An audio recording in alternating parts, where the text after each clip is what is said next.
ज्यांना कुणीच नाही अशा महिला सुद्धा आता या योजनेमध्ये येतात. मला तुम्हाला एकच सांगायचं, कुणाला उत्तर द्यायच्या भानगडीत तुम्ही पडू नका. त्याच्यासाठी ही पुरेशी आलं का लक्षात? नाही. तुम्ही फक्त जय माता दी. तुम्ही फक्त घराघरामध्ये जाऊन आपण काय काम केलंय आणि आपण काय काम करणार आहोत याच्या पलीकडे काही बोलू नका. आलं का लक्षात? हो. आता जी सुरेखा बोलली ते खरंच आहे. मी पण जे कॉन्फिडन्स ते सांगितलं किंवा तिने जे सांगितलं की आपण निवडून येणारच वृंदा, ते कोणाच्या तुमच्या सगळ्यांच्या जीवावर. राईट. आणि म्हणून घरोघरी मुंग्यांसारखं फिरा. खरंय.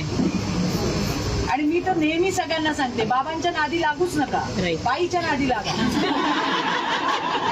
कारण घरामध्ये सगळ्यात हुशार कोण, तर ती घरची बाई, दुर्गा, ती लक्ष्मी.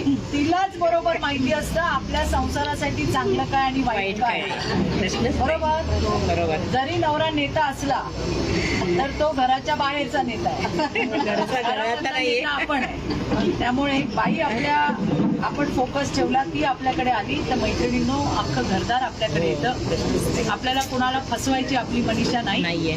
आतापर्यंत आपण करत आलो. मोदीजींच्या इतक्या योजना आहेत, त्याच्यातल्या 35% योजना फक्त महिलांसाठी आहेत. आपला देवाभाऊ आपल्याकडे असा आहे की ज्याने आपल्यासाठी कित्येक योजना केल्या. त्या आता भाषणांमध्ये आपण बोलूच.